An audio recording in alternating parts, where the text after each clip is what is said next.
Thank you very much, Patrice, and thanks again for having me here. I know that you were here right after a very delicious meal, so you need something to feel comfortable a bit, but maybe also something to wake you up. Don't worry, we're not going to dance, but I will actually let you, before I talk, I will let someone else talk, which is a video that I would like us to present, because there is an organization which you might have heard about. It's called the World Economic Forum. They have chosen to tell a story in a very beautiful way, and so I would like to share the story with you now, first of all.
Maybe something that I will be talking about today will serve you a bit as an inspiration, something you might want to think about more, something you might want to challenge also, and mostly something you would like to discuss further.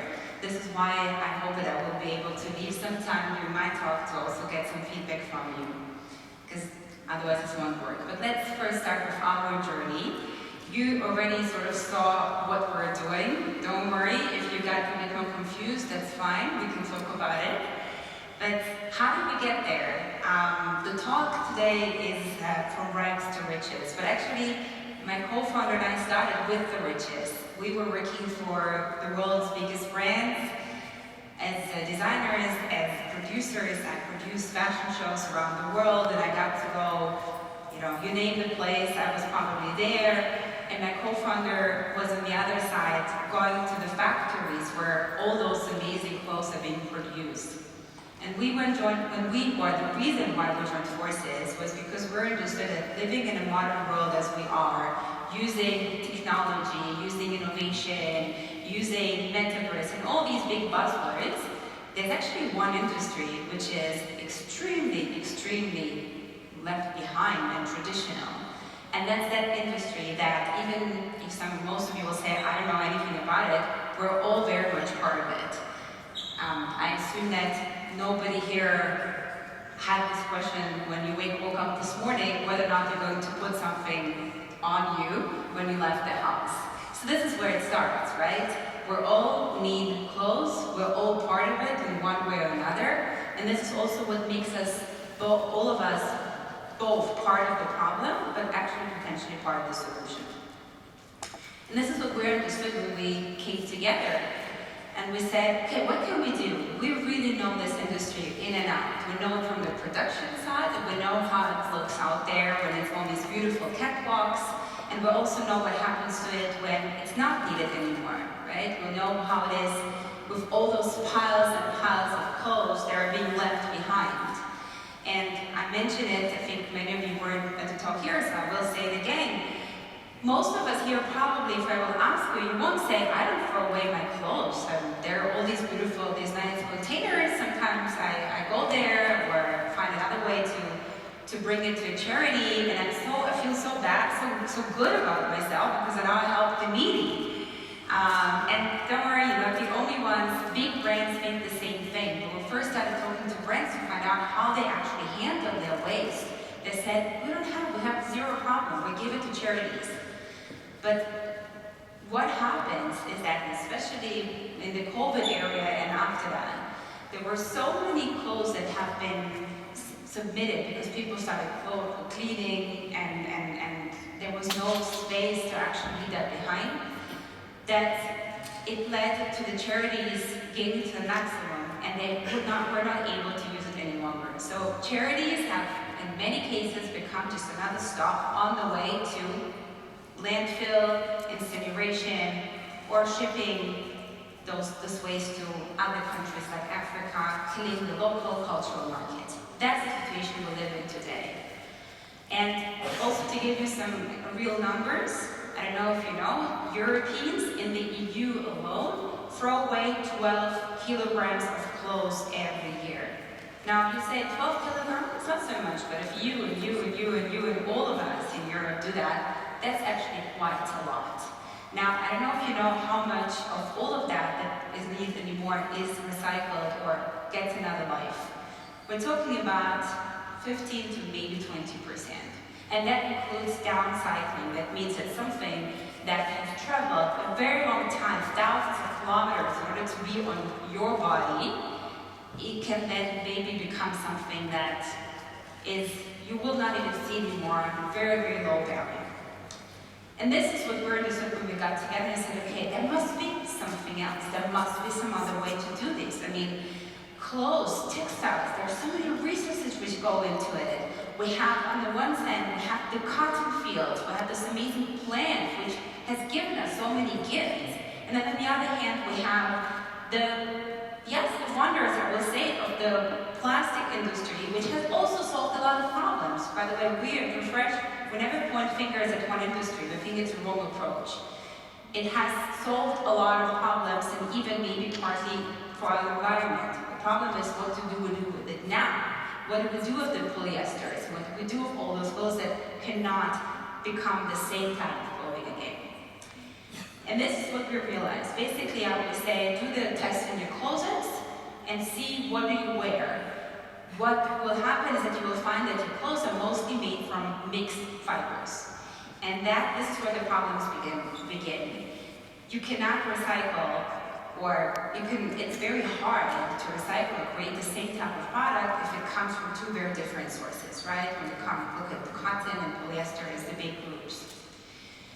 And when we realized that, and we both we don't come from chemistry, but right away we understood, okay, we need to get those experts. Let's create some kind of a roundtable of people that they might know nothing about clothing and they might don't know anything about the fashion industry, but they know what the materials are. They know how you can take A and create it to B.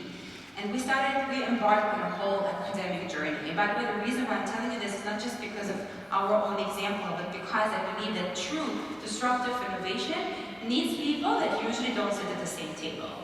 Okay? And again, as someone who has worked in the fashion industry for a long time, I know that these people never usually came together. Everybody was trying to keep their own secret to them. And we said, we believe in open innovation. Let's get together. Let's tell them what we want to do. Let's hear from them. Let's share. Let's be open about it. And what actually helped us a bit was COVID. We couldn't travel, but we could ask people, we could interview people, we could research. And what we understood was what Refresh Global is today. We understood that something that is considered waste still has a lot of resources in it. It still has a lot of parameters in it that can be extracted if we apply different concepts. We said, how is it done in different industries? Everybody likes beer or wine here? People, maybe it's something that you already had this morning. I drink wine, I don't drink beer, but I have an understanding how it's being done. And this concept is very simple. We all know that that thing that we drink has come from something that looks completely different. So somebody had to think about how do we take it, how do we ferment it, and then do something completely different from it. And that's very much the idea of refresh. We know that we take something that has value, and our goal is to extract this value from it and make something different from it. So now that I've mentioned it so many times, let's talk about what do we actually do. We said the following. So maybe the fashion industry is not able to completely reuse and reapply all those wasted textiles. Why? Because the quality is so low, because of the problem that I explained with the mixed recycling. Fine, but there are other industries that are using textiles. Again, it's not just the clothes. What are we sitting on? When you came here by car or by or bus, this is all made with textiles inside. I don't know if anybody of you knows how many textile-based products are in the car. Over 40. The furniture that we use, many other, the home style, and so many other applications, almost no industry can live without textiles. So how about we take that and we make something like that from it? But we didn't stop there. This is when we thought about the polyester, basically. Then we said, okay, what about cotton? Cotton is a plant, it's a natural material. We can do so many things with it. So, okay, so the cotton t-shirt cannot become a cotton t-shirt again. But remember, I spoke about beer and wine. How about we ferment it into something? And, well, the result is that we were able to create the world's first ethanol from cotton. That means that actually we went further, and we were able, with that ethanol, we were able to create the first ever fragrance made from textile waste, more precisely from hospital sheets.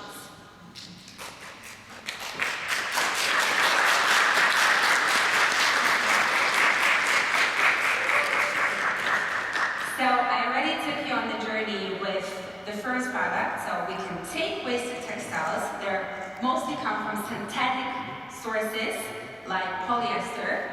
We basically, in that case, we don't change their composition. Polyester is a polyester. As a green business, we're also very aware of it. Are we going to invest more energy and maybe, obviously, don't want to invest or use any harmful substances? So we're thinking about the main criteria for that is to decontaminate it so that we can actually reuse it again. And that's what we did. So our process, and I will in a moment give you the whole framework because this is very important. We're basically not stopping at only the idea of the product. We will in a moment talk about what we actually can do with it and maybe even you. And the process is about taking the textiles as is, and then create 3 products from them. So we already spoke about the ones that come from polyester, that can go back into the textile industry. We spoke about the ethanol, and then there's one more product. This is our big hero product, and it's called nanocellulose. No worries if you have not yet heard about it, but if you have, then anyway, I assume that when we hear nano, all of us know that there's been a hype around this, and I think this is justified more than a lot of other hypes that we have in innovation.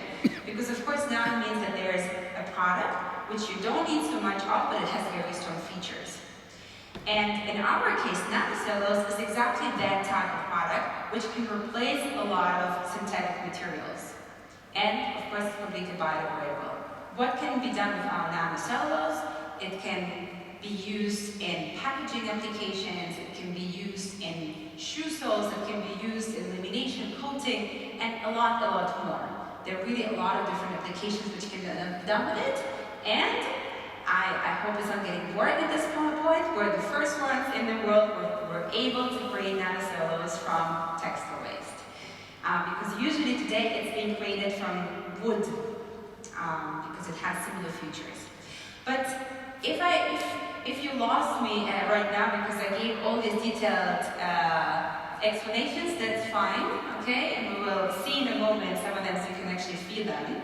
I want to talk to you now about the big concept. The big concept are not just the products, okay? We do these 3 products and someone else does other products. And when you walk across the street, you'll go to the mall and they're also selling products. The big concept is what we call the microfactory. And if there's something that I would like you to take with you today, it's that. The microfactory is a completely different idea of what I think all of you, no matter how old you are, have experienced in your lifetime. Why?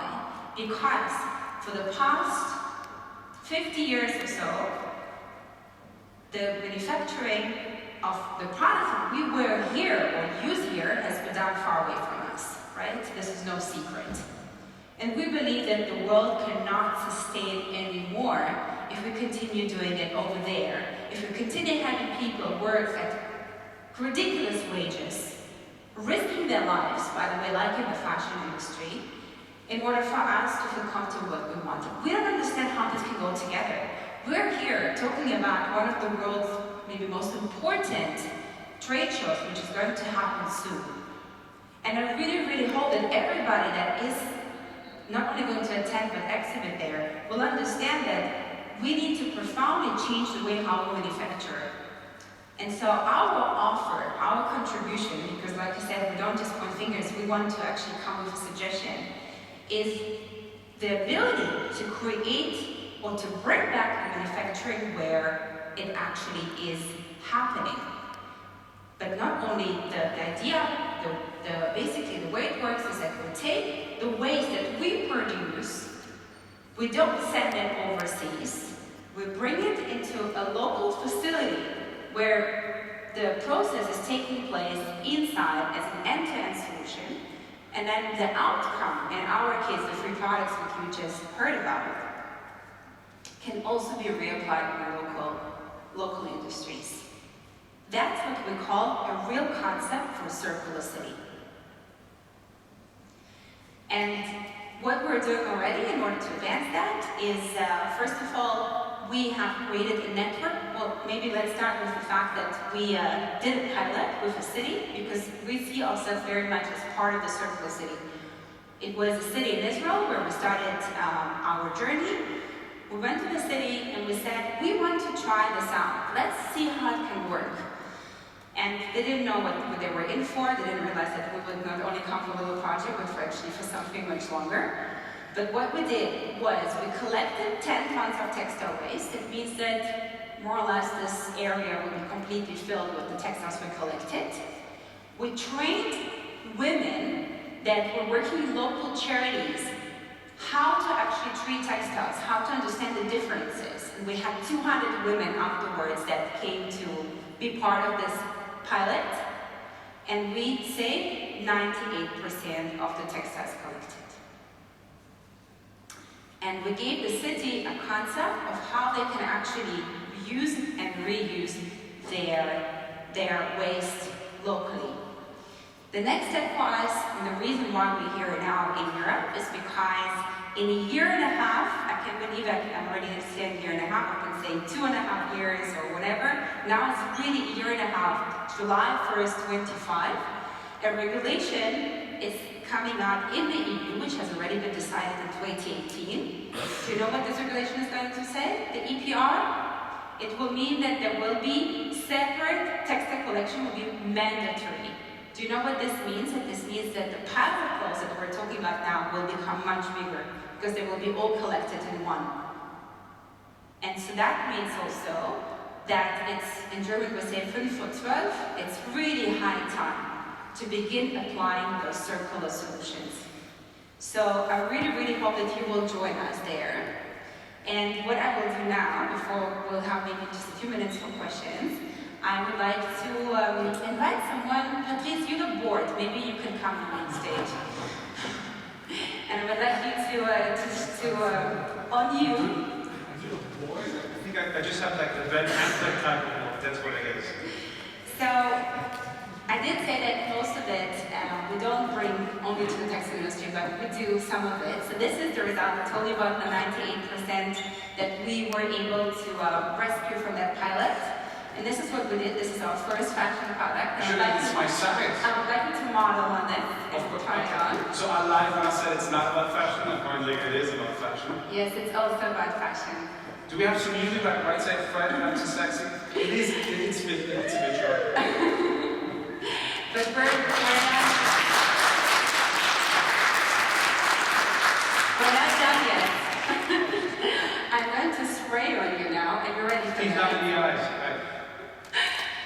I just sprayed you the first perfume that was created from textile waste. Oh.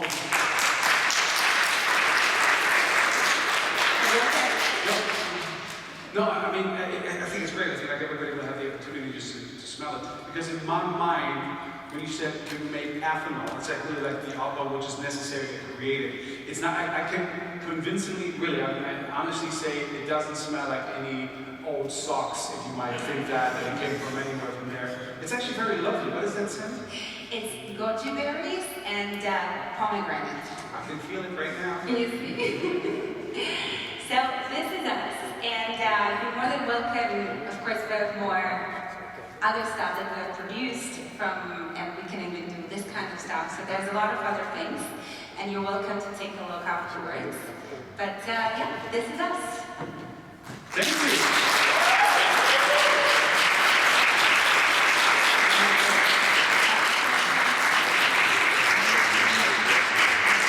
Just one final question, because when it comes like to cycling, reusing from cradle to cradle, I mean, in the beginning you were using like something that was something absolutely different, and then you made it to something like this. When it comes afterwards to recycle this, is the process going to be just as complicated as before, or is it actually going to be even easier because you already have like the raw material? Thank you for the question. We didn't discuss this before, but this is really a very important question. As I said before, we are not just about creating cool products, right? We want to make this process circular.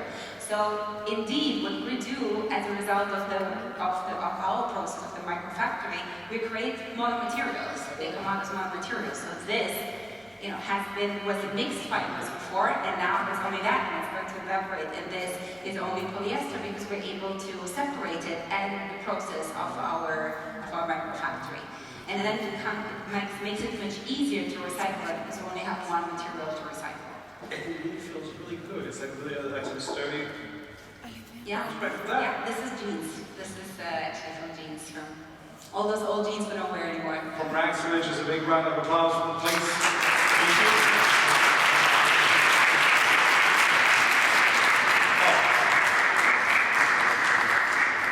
Oh yeah, we just want to actually like over here. We just want to have a look and feel of it. And also like the perfume. Oh, me, okay. Wait. Can you use like Photoshop and make it like really like kind of like red finish? Something like that? No, because it's like easy with my mobile.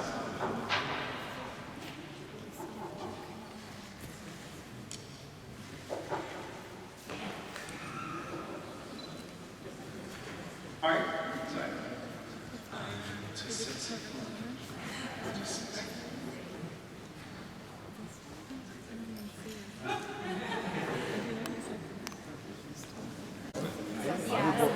About, by the way, this is from the time I'm co-founder. Yeah. I just tell the story. She tells the technicalities. Yes, so let me come down and I can talk about it. Yeah, I went for the Unless you have questions. I do not like this one. Ooh. Yeah, maybe it will.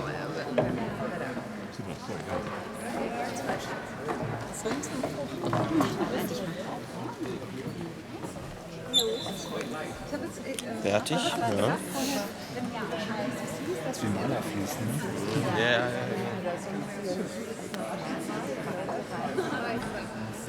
Aber das Film ist wirklich nicht so mein Fall. Doch ein bisschen Innovation.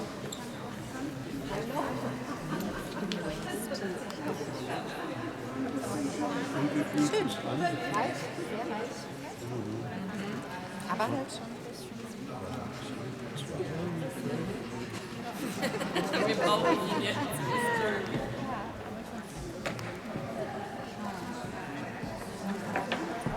Ja, ja.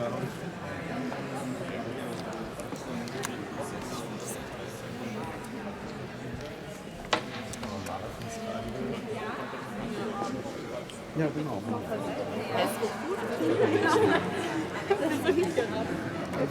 Ja, verspüren noch mal ein bisschen. Kann in die Mitte noch riechen. Ja.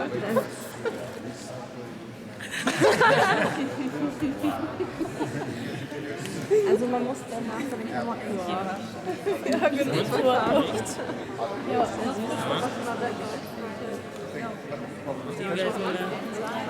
Schnell was? Kommt das? ja, ein bisschen. Also ganz viel, das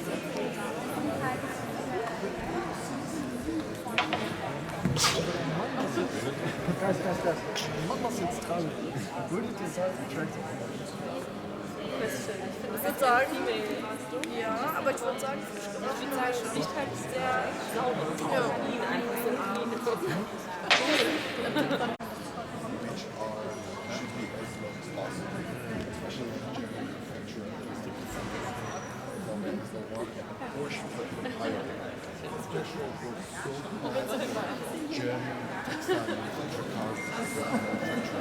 They came to us and said, "Look, how we can move." Was wir weiter destinieren können, ist unsere und das Zweite, dass wir dann trocknen zu diesen Nanozellulose. Ja, da bekommen wir entweder, also je nach Gebrauch, entweder so ein Puder oder so ein Gel. Okay? Gibt es Materialien, die wir gar nicht anfangen würden? Also was weiß ich, Alpaka-Wolle oder Schafswolle oder okay, also Wolle ist etwas, was glücklicherweise jetzt schon weniger eine Lösung hat. Wolle kann man eigentlich fast unendlich recyceln. Und da ist die Idee halt auch, wir wollen Zero Waste, deswegen auch die 3 Produkte. Ja, wir wollen halt, dass so viel möglich von dem, was wir bekommen, verbraucht wird. Also wird in Wolle, im Fall der Wolle werden wir das einfach an Partner weiter verkaufen und weitergeben. Aber für die haben wir natürlich den Vorteil, dass wir das dann auch separieren können und wir bekommen dann auch wahrscheinlich also ein reines Material. so rein? Es gibt ja extrem viele Materialien für Teile, also Latex, Leder, Ja. was weiß ich. Ja. Also es gibt ja wahrscheinlich auch Sachen, die die sagen, da können wir nicht mit anfangen.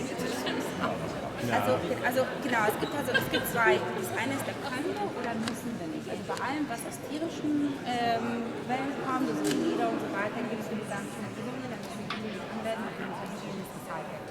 Es gibt alles, was synthetisch ist, die großen Gruppen, also PES, Polypropylen und so weiter, geht eigentlich in dieselbe Richtung von der Technik, die wir jetzt schon haben. Wir haben, ich habe ja gesagt,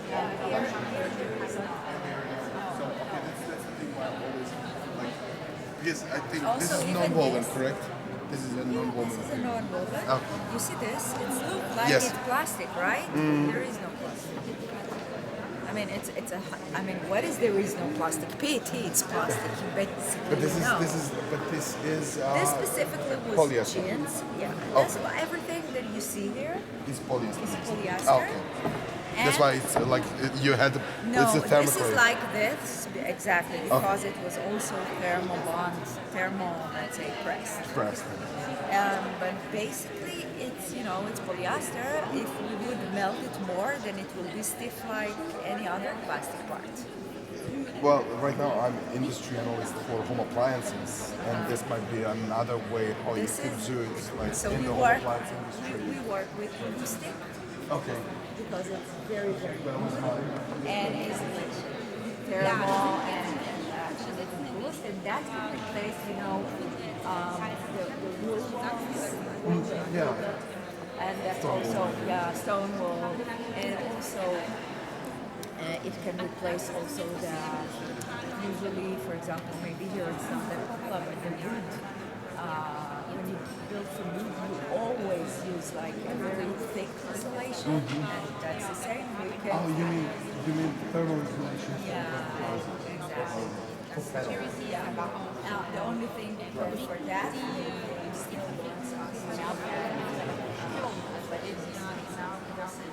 Und die hat viel lieber natürlich das uns geben, als relativ teuer für Leute schon zu Technologien bezahlen. Also wie gesagt, die natürlich gestartet sind, 400 Euro per Tonne dafür für die Entsorgung zu bezahlen, geben die Zusatzkosten. Wir glauben, dass nachher